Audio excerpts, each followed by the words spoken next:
কিন্তু শুধু মজারই ভালো তরুণ পোলাপান ভালো বানায় ভালো বানায় না এমনি সাদিছি তাই না?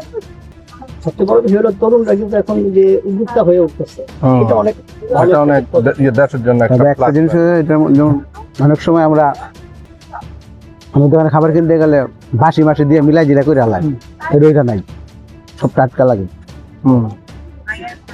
এই যে রেগুলারই ওটা রেগুলারই ইদানিং ভাই রিক্সা ভাড়া যেমন ভাড়া বাড়ছে অটো ভাড়া আমি আজকে গতকালকে বাজার কইরা এই যে পেঁয়াজ আর আলু লইছি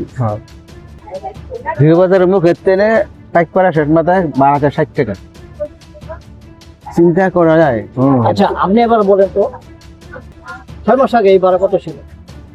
সর্বোচ্চ 40 টাকা সর্বোচ্চ 40 টাকা এগুলি প্রবলেম হচ্ছে এই উত্তরবঙ্গ খালিপুরে সব বিভাগীয় শহরগুলিতে বা জেলা শহরগুলি চলে আসছে হ্যাঁ সবগুলো চলে আসছে এরা কোনোভাবে অটো রিক্সা ঢাকা নিয়ে একটা ঢাকা নারায়ণগঞ্জ বা আশেপাশে কোনো জায়গায় বিভিন্ন জায়গায় গিয়ে উঠছে এবং তারা একটা পর্যায়ে কি হয়েছে জানেন এরা সামনে সামনে 2 সিট বসায় ড্রাইভারের 2 পাশে 2 জন বসায় পিছনে 2 জনকে বসায় 4 জন মানে হলো 20 টাকা করে যদি বাড়া হয় তারা হিসাব করে এখন লোকাল বাড়া লোকাল ভাড়া হিসাব করে 20 টাকা হচ্ছে 40 টাকা এই 4 দুগুণে 80 টাকা আপনি যেটা বলেন 40 টাকা এরা তো হিসাব করে 400 টাকা 400 টাকা সিটি কর্পোরেশন আইতে আগে 20 টাকা বাড়াতাম হ্যাঁ এখন 40 টাকা 40 টাকা ওই যে তার হিসাব ওই যে তাই সেই হিসাব করে এটা চারটা যে 4 জন হ্যাঁ আমি আরেকটা লইতে পারতাম প্যাসেঞ্জার লইতে পারতাম মানে মিশুকতার এই অবস্থা হয়ে গেছে গা।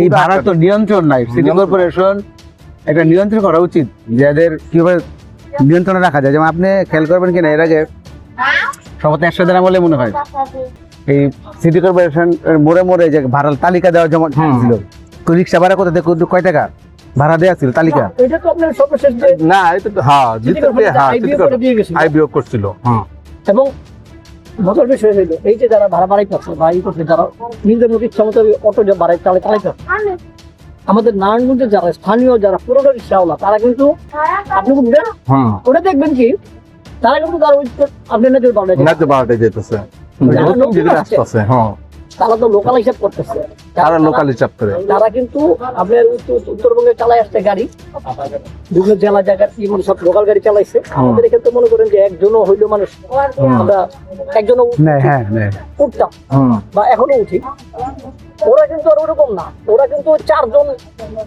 ওই 4 জন নিয়ে চলতো 4 জন হিসাব করে হ্যাঁ 4 জনের হিসাবই করে যে কারণে এই ভাড়াটা এরকম হয়ে গেছে এবং সবচেয়ে আরো বেশি বিষয়টা হইলো যে আমরা যে গেলাম এই যে বক্তাবলিতে গিয়ে দেখে আসছিলাম কৃষকদের ইনিয়া আপনি দেখেন ওইখানে মানে এরা সব শহরে চলে আসলো সব শহরমুখী উত্তরবঙ্গে যে আমরা গিয়ে এলাম তো মানুষই দেখলাম না মানুষই তো না হ্যাঁ সব চলে আসতেছে সব চলে আছে শহরে জীবন হ্যাঁ। বলেন তো কি অবস্থা ওই জায়গার মধ্যে এই তো একেবারে ওই জায়গায় তো জমি টমি যে আছে সব ফাঁকা করে থাকে ফাঁকা বেশি থাকে ফাঁকা থাকবে থাকবে না কারণ সবাই যদি টাকার দিকে ছুটে তাহলে বাংলাদেশের কৃষিতে চূড়ায় পড়বো কৃষি আর কৃষকের যে একটা মানে আমাদের সমাজের যে মানে ফসল উৎপাদন করার একটা টেন্ডেন্সি ছিল এটা আস্তে আস্তে কমে গেছে গা। হ্যাঁ আপনি নদীর এই পারে গেলে দেখা যায় অনেক জমি পড়েছে ঘাস হয়ে রয়েছে হ্যাঁ। চাষ করে না কেন চাষ করে না কি করে এরা আপনার ওই যে কিছু পয়সা হলে সিঙ্গাপুর চলে যায় বিদেশে কামলা খাটতে যায় হ্যাঁ জমি জমাতে ফসল চাষ করে না হ্যাঁ। পড়ে থাকে জমি একটা সময়ে প্রচুর পরিমাণে আপনার সবজি ফসল টসল হইতো কিন্তু এখন খালি অনেক জমি খালি পড়ে থাকে উত্তরবঙ্গ সেম কেসে ওখান থেকে সব আয়া পড়ে শহরে দিশে যারা এদের মধ্যে একটা ওদের যে বেনিফিট এটা হলো যে সকাল থেকে সন্ধ্যা পর্যন্ত গাড়ি দৌড়াইয়া 1,500 2,000 টাকা পকেটে রয়ে যায় আর জমিতে কাজ করলে তো সেখানে 500-700 বেশি পায় না আর ওইটা জমিতে কাজ করার সময় দেখা যায় বাকি থাকে 2 দিন পরে 1 দিন পরে দেয় 3 দিন পরে দেয় এটা তো নগদ পয়সা প্যাডেল ঘুরলেই পয়সা এটা হ্যাঁ সারাদিনে কাম করে খাইয়া দেয়া 2,000 টাকা পকেটে রয়ে যায় তার মানে বুঝেন মাসে কত টাকা এই যে আমরা এসে গেলাম বক্তা বলে গেলাম, ওই যে একটা লোকের সাথে কথা বললাম, কথা বললাম যে হ্যাঁ কি বললো ওইটা লোকটা? ওইখানে নিয়মিত কাজ পায় না, এক দ্বিতীয় কথা পারিশ্রমিক তারা কম পায়। এইখানে শহরে পারিশ্রমিক বেশি পায় আর ফ্যাসিলিটি আমার মনে হয় ও নিজেদেরও একটা বিয়ের ব্যাপার আছে যে যদিও ওইখানে বেতনটা মোটামুটি ভালো পায়ও ওই একটা একঘেয়েমি একটা আছে না যে শহরে আসবো, শহরের পরিবেশ পরিস্থিতি এবং ওরা বেশিরভাগ ক্ষেত্রে দেখা গেছে গ্রাম্য লোকগুলি ছবি দেখার একটা টেন্ডেন্সি বা একটা যাত্রা দেখার টেন্ডেন্সি এগুলি বিনোদন একটা থাকে, হ্যাঁ বিনোদনটা চিন্তা করে। তো ওরা ওই গ্রামগুলিতে এখন ওরকম ভাবে বিনোদনের ব্যাপারগুলি থাকে না। তো শহরে দেখা গেছে টাকা একটু বেশি কামায় একটু বিনোদন করতে পারলো, ওদিকে বউ থাকলো 2-4-6 মাস পর, 1 মাস পর, 15 দিন পর, কেউ কেউ দেখা গেছে 6 মাস 1 বছর পরও যায়। দেখা গেছে এখানে কিছু পুঁজি করলো কইরা গ্রামে গিয়া পোলা পাইলে একটু খেলাধুলা করে কইরা সময় কইরা আবার আসলো। তো শহরের এটা ওরা বেশি প্রাধান্য দিতেছে। শহরের পাশাপাশি হচ্ছে বেশি তাদের সবচেয়ে বড় এটা ফ্যাক্টর হয়ে গেছে, তারা এখন তাদের কাছে এখন হলো জীবনটাকে একটু টাকা পয়সা আর্ন করার তো এটা তো মূল ইয়ে। আমার ইয়ের মধ্যে বললাম, আমাদের সাথে যে কথা বললো যে ওই ভদ্রলোক কেন তারা সবাই এই জায়গায় চলে আসে যে সকালে ঘুম থেকে উঠা 5টার সময় ঘুমিতে উঠে 5টা থেকে উঠবে, 5টা থেকে সকাল থেকে উঠা বিকেল পর্যন্ত তারা কাজ এর মধ্যে এই কাজ করার পরে তারা বেতন পাইলে 500 থেকে 600 টাকা তাদের দিন। এরপরে আবার তার সপ্তাহে 2 দিন 3 দিন বড় তো 4 দিন কাজ পায়, বাকি দিন তারা অফ থাকে। সেই হিসাব করে সপ্তাহে 3 দিন ধরেন 4 দিনই হয়, 42400 টাকা। 2400 টাকা সে সপ্তাহে কামায়, মাসে এলে ধরবো সব মিলে দেন 10,000 টাকা। এটা দিয়ে হয়তো 10,000 টাকা দিয়ে একটা গ্রামে যারা কাজ করে তাদের হয়তো খুব ভালোভাবে চলতে পারে না, তাই করতে পারে। কিন্তু তারা শহরে চলে আসতেছে, ওই সেখানে আপনার যেটা বললেন যে শহরে আসলে সারাদিন সে হয় রোজ যদি রোজও করুক, দিন মজুরও করুক, আলুর জমিতে যে গেছেন তার এখানে রোজ 1,000 টাকার উপরে, 1,000 টাকার উপরে, 1,000 টাকার উপরে সবকিছু খরচ করে যদি 1,000 টাকা হয় মাসে 30 দিনে 30 এবং তার কিন্তু কাজ আছে, তার এখানে 30 দিনে তার কাজ আছে ফিক্স করা মূলই তো এলো এটা যে এখানে 30 দিনে কাজ পাইতেছে, 30,000 টাকা কাজ করে কন্টাক্ট করে আসতেছে তারপরে এটা কিন্তু আবার আপনার ওই যে 1 মাস 2 মাসের এরকম না, তার সাতটা কিন্তু যখন শহরে চলে তার কিন্তু সারা বছরের জন্য কাজ করে।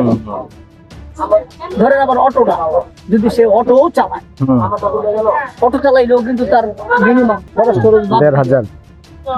1,500 থেকে 2,000 টাকা তো তার অনায়াসে টাকা কামায়, তার মাসে কামাই হলো 45,000 টাকা। আপনারা শিক্ষকতা করে আপনারা কামান 30,000 টাকা। এইটার সবচেয়ে বড় সমস্যাটা হলো কি যে ওরা যখন ওই আপনার উত্তরবঙ্গ থেকে নারায়ণগঞ্জ শহর বা ঢাকা শহর চলে আসে তখন শহরের উপরে অতিরিক্ত যানবাহনের একটা বিশাল চাপ পড়ে।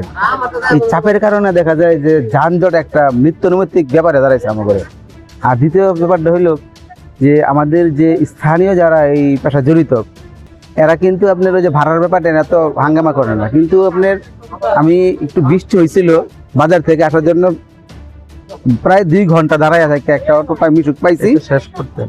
এরপরে ভাড়া দিতে জানেন 80 টাকা ভাড়া দিচ্ছে, যে 50 টাকার জায়গায় 80 টাকা, 50 টাকার জায়গায় 80 টাকা। হ্যাঁ মানে কইছে বৃষ্টি বাড়াই দিতে গো, মানে কোনো অজুহাত পাইলে বাড়াই দিতে হ্যাঁ।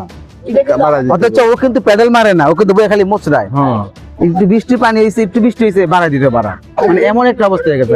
রিলেশন করতে হইলে ঠিক আছে, আমার ব্যক্তিগত মতামত আমার মনে হয় আপনাদের সচেতন আপনাদের আমার মনে হয় যে তারা তালিকা করার চেয়ে বেশি জরুরি হইল আপনি এই অটো কমান্ড, হ্যাঁ একটা নীতিমালা আনা দরকার, নীতিমালা করে নিয়ে আসা। হ্যাঁ এবং এইগুলির আরেকটা করা যেতে পারে সেটা হচ্ছে যে সিটি কর্পোরেশন থেকে লাইসেন্স দিতে পারে এবং এই লাইসেন্সবিহীন যে গাড়িগুলো শহরে ঢুকবে এদিকে আটকায়া সঙ্গে সঙ্গে রেজিস্টার করে দেওয়া, যাতে আর শহরে যানজটের সৃষ্টি না করে।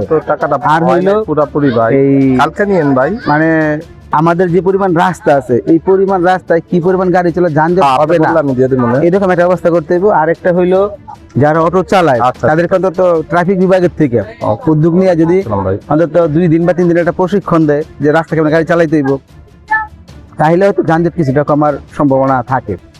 আর নইলে এরা মানে একটু ফাঁক পাইছে কে কার আগে যাইব, এবং এই ক্ষেত্রে অনেক দুর্ঘটনা ঘটতেছে। গত পরশু দিনে মনে হয় আপনার এই যে হাইবার দেওয়ার সামনে একটা একটা বাচ্চা বড় মারা গেছে। আইসিইউতে আছে বাচ্চা আপনার আইসিইউতে এটা আছে না? আমি আমার হ্যাঁ গ্রামের আমি একটা বাচ্চা। একটু আগে গেছি আর এই মধ্যে ঘটনাটা ঘটেছে। আপনার জন্য 3 বছরের একটা বাচ্চা সেম আমাদের এলাকা আমাদের গ্রামে আমি ফেসবুকে দেখলাম আর কি আমাদের গ্রামে আমার হ্যাঁ মাইরা লাগছে বাচ্চাটাকে। বাচ্চাটা মেরে ফেলছে। মানে এরা এই অটো চালাও যারা আছে না হুম। এরা না এদের খালি মোচুর। আর এরকম টাকায় থাকে আর সামনে ডানি ভাই দেখে না, মানে এরা কিন্তু ডাইনে বাই ডাইন দিয়ে আসলে ওরা তো শিখেই নেই আইসি দেখা গেছে নেমে পড়তেছে আর তারা গ্রামের মধ্যে কোনো আইন কানুন হ্যাঁ আইন কানুন নাই। সেই তো ওরকম ভাবে অভিজ্ঞ নাই না।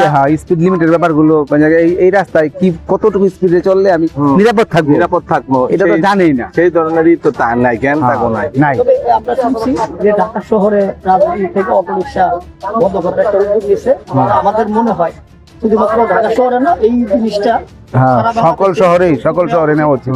যে এগুলি বন্ধ করতে হবে হ্যাঁ অটোটাকে যার যার এলাকায় চালান নিয়ন্ত্রণ করো, নিয়ন্ত্রণ। যার যার এলাকায় চালান নাহলে কিন্তু আমাদের এটা কিন্তু প্রভাব পড়বে কিন্তু আমরা কৃষি ক্ষেত্রে তো। কারণ যারা কৃষি কাজ করতো তারা এখন শহরে এসে অটো চালায় অটো চালায়। ওখানে পরিশ্রম নেই খালি মসুর দিলেই চলো আপনি বলেন মসুর এবং দিলেই চলো। আরেকটা করা যেতে পারে, এটা হইলো যে ধরেন আমি নারায়ণগঞ্জের স্থায়ী বাসিন্দা, অটো চালাইলে আমি চালাবো, হ্যাঁ যার যার এলাকায় শেষ যারা সে চালাইবো। হ্যাঁ তাইলে এই হয়তো ধরনের একটা রুলস করলে ভালো রুলস আছে। করলে চলে, মানে এটা সম্ভব। এবং লাইসেন্স দেওয়া উচিত স্থানীয় লোকজন দেখেই। ওই যে পয়সা খায় দুর্নীতি কইরা বাইরের লোক লাইসেন্স দিল, সেটা দেখা গেছে যে আবার ওই অটো জ্বালা চালানোর পায় একটা কদু হইলো। লাইসেন্সের ব্যাপার থাকলো, হ্যাঁ একবারে মিনিমাম চার্জে একটা লাইসেন্স দিল।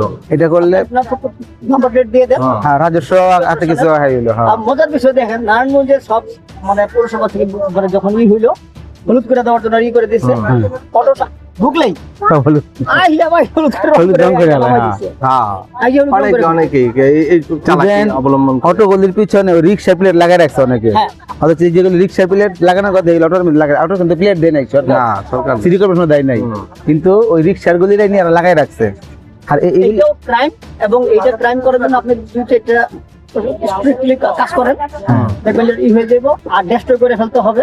আবার এখন আরেকটা ই হয়ে গেছে তার এখন প্রশাসনকেও মানে না পুলিশকেও মানে না না ভয় পায় না, পুলিশের ভয় পায় না, পুলিশকে পাবে না ধুমধাম গালাগালি করে পুলিশের সঙ্গে তর্ক করে। তর্ক করে তোর নাকি মারামারি করতে মানে এমন অবস্থা যে আমার অটো পাগলা আমি খামো কি, আরে কে তোর খাওয়ার রাস্তা নাই, তুই অটো চালাই খাই দিব কে, হ্যাঁ তুই এইখানে সত্যি আইসিস কিনে যা কাজ কর উল্টা আবার কি করে আপনার উল্টা রাস্তা চলা শুরু করে। হ্যাঁ এটা ট্রাফিক পুলিশ বাধা দিলে এই ট্রাফিক পুলিশের লগে করে তর্ক।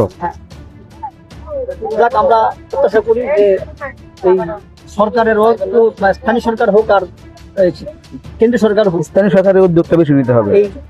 এই বিষয়টা নজরে দিক আমরা এই প্রত্যাশা করি যাতে যানজট দূর হয়ে নগরবাসী শান্তিতে চলাফেরা করতে পারে। আর এই ধরনের দুর্ঘটনাও কম হইব। আর ওই যে এদিকটা গ্রামের কৃষি খাত দেখা গেছে ইয়ার মতো সচল হইবে আরো। এই সমস্যার মধ্যে থাকবো না, কারণ মেজরিটি ক্ষেত্রেই দেখা যেতেছে এই গ্রামের কৃষকরাই এটার সাথে এসে জড়িত হইতেছে এবং কৃষি ক্ষেত্রটা নানানভাবে বিপদগ্রস্ত হইতেছে।